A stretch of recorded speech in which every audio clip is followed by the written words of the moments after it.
Friends, आइए आज हम बात करते हैं सीआरपीसी दंड प्रक्रिया संहिता 1973 की सेक्शन 2 में जो डेफिनेशंस आपकी बची हुई थी उनकी।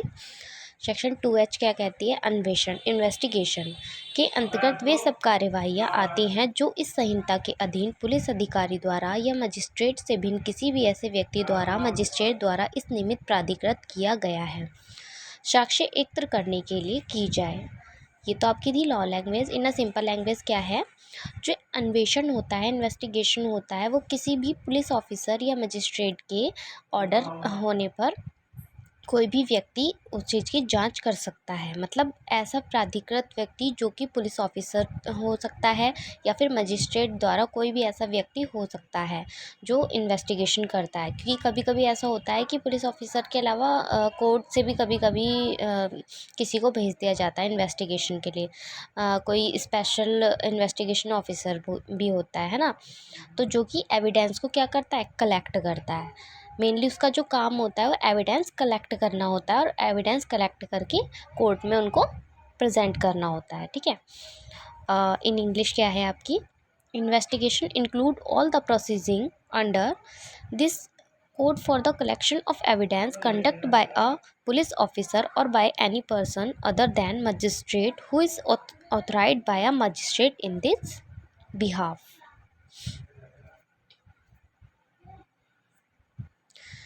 अब बात करते हैं हम सेक्शन 2I की न्यायिक कार्यवाही, जुडिशियल प्रोसेसिंग के अंतर्गत कोई ऐसी कार्यवाही है जिसके अनुक्रम में साक्ष्य वैध रूप से शपथ पर लिया जाता है या लिया जा सकता है।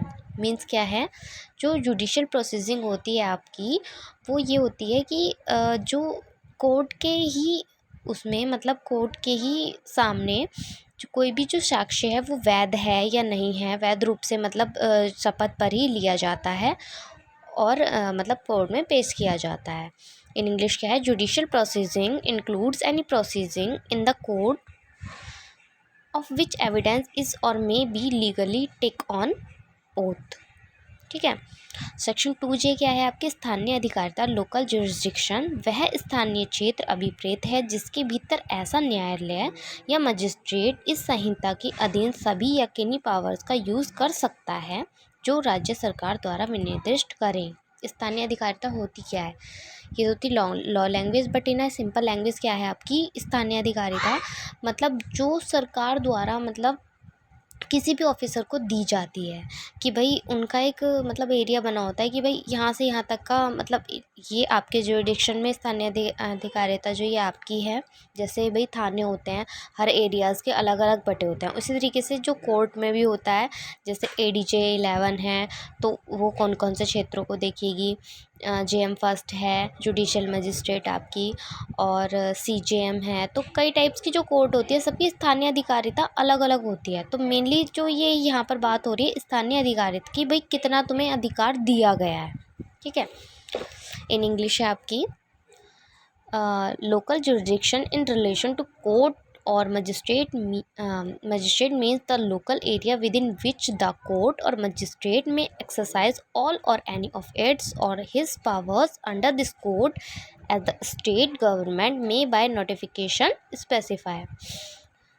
चलिए अब हम बात करते हैं सेक्शन 2K की, महानगर क्षेत्र, मेट्रोपॉलिटन एरिया से वह क्षेत्र अभिप्रेत है जो सेक्शन 8 के अधीन महानगर क्षेत्र में घोषित किया गया है या घोषित समझा गया है। यहाँ पर तो इतना डीपली दिया हुआ नहीं गया है, बट मैं बताती हूँ आपको कि क्या है महानगर क्षेत्र, क्या होता है। महानगर क्षेत्र वो होता है जो जिसकी जो जनसंख्या होती है वो 40 लाख के ऊपर होती है, सबसे पहली बात तो।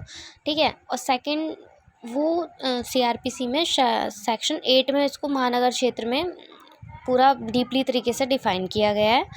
और ठीक है, और गवर्नमेंट के अकॉर्डिंग उसे मेट्रो महानगर क्षेत्र मतलब जैसे एक आपका कानपुर हुआ, बिग सिटीज़ जो होती हैं आपकी वो होती हैं आपका महानगर क्षेत्र। इन इंग्लिश क्या है? Metropolitan area means the area declare or demanded to the declared under section 8 to be metropolitan area. It's called a big cities. Okay.